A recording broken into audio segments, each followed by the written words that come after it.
So today I have so much information to share with you about Real IDs. We talked about it a little bit a long time ago when I was telling y'all to go get it. And if you didn't listen to me, I want you to listen to me now. Listen to me good. We're going to get down to the nitty gritty. We're going to talk about what they are, how they impact travel, all the things. So go ahead and grab your notebook, grab your water, grab your pen, grab whatever you need to grab, and come on in here and let's have a grand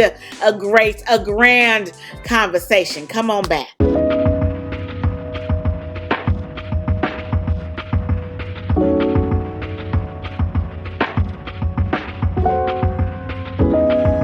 Hey mama girl, welcome back to another info-packed episode here at Prep and Land. If you do not know who I am, let me introduce myself. My name is Jamie and I am your IntelliTravel independent travel agent, and this is my channel, Prep and Land. I am all about giving you all the knickknacks, paddywhacks, give your dogs their bones as it relates to travel, so that you and your family can have amazing adventures for you to share with everyone in your circle, in your community, in your life for years to come. Mama girl, let's get down to the nitty gritty because that's the only thing we know how to do around here. So Real IDs, what are they? Why do we need them? When do we need them? Do our children need them?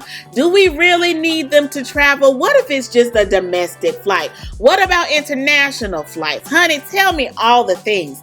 Let's talk about it, because the one thing that I do not want, and I know you do not want, is to be limited because you do not have the proper documentation to travel. Okay? So first off, let us cover what a Real ID is. A law that was passed in 2005 that basically sets the minimum standards of the state-issued driver's licenses and the state-issued real identification cards.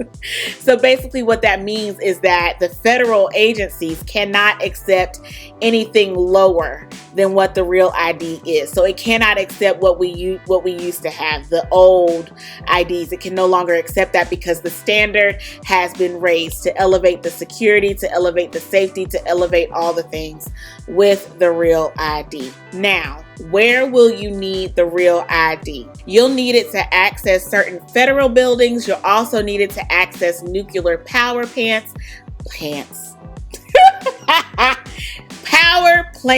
and you'll need it when it comes to boarding federally regulated commercial flights. Which is basically the planes, honey. The planes that you pay for that are public, we call public planes. Planes where everybody can ride, not them private planes. The public planes, you'll need them for that. If you do not know when it went into effect, it went into effect May 11th, 2025. I told you about it.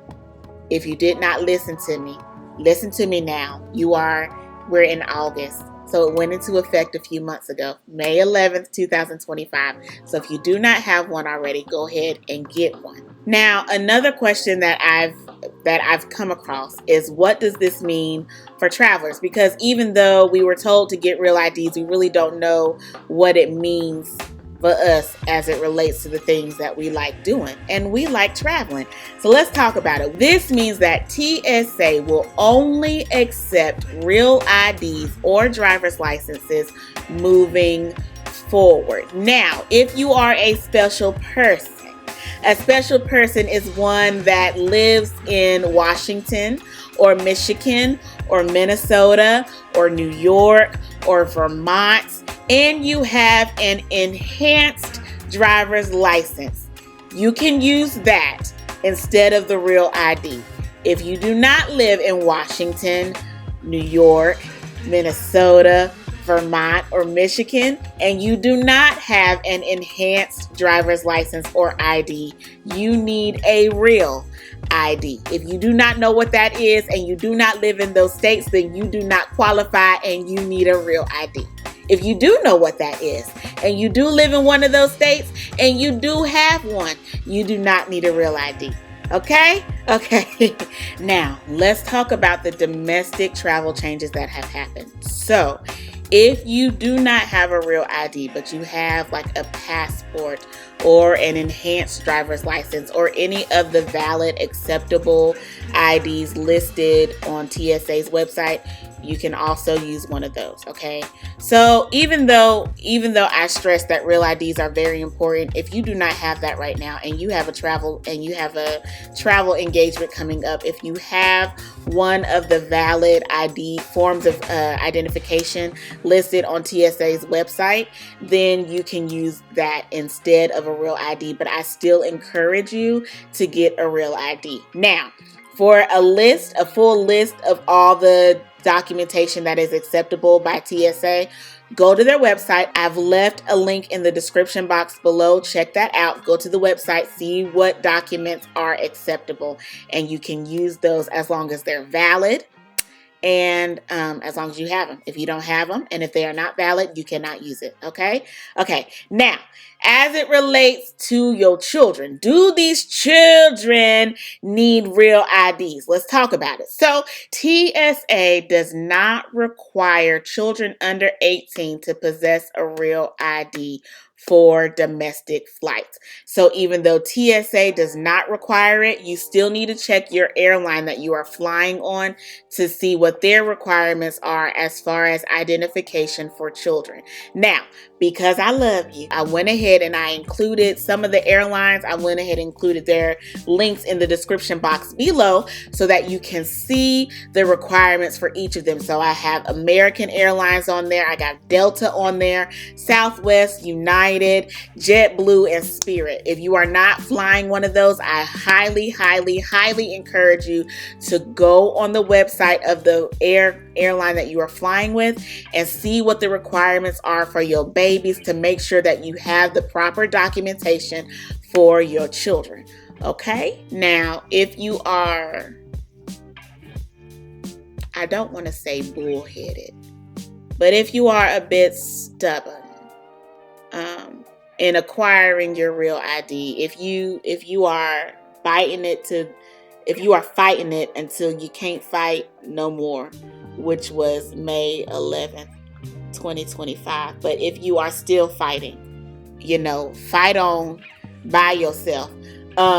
But if you do not yet have your real ID, you take your regular ID that you've been rolling with for however long you've been rolling with it, and you present it to the TSA.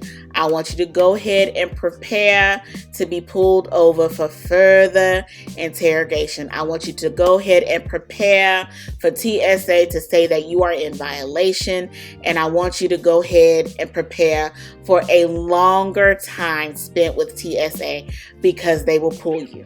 They will pull you to the side. They will interrogate you further. They might say you can't go. I cannot confirm nor deny that.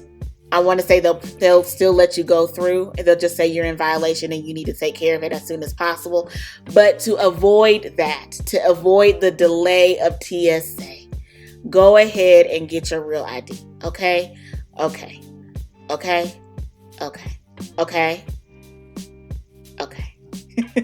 And this is also for those that are doing pre-check too. Pre-check is not exempt. Okay. So if you do not have a real ID and you going through the pre-check line, expect delays. That whole 30-second walk through, 4 to 5 minutes, 20, 30 minutes, hour. I'm just saying, delay. Okay. And we talked about this a little earlier, but I want to cover it again because I really didn't give you a full list, and I'm not going to give you a full list because the list is long. I left the link in the description box below so you can go look at the list to see what other forms of identification are acceptable. But just to name a few, if you have a DHS Trusted Travelers Card, that'll work. If you have a U.S. Department of Defense ID, that'll work. If you have a permanent resident card, that'll work. If you have a border crossing card, that'll work. If you have a federally organized tribal ID, that'll work. If you have a foreign government issued passport, that'll work.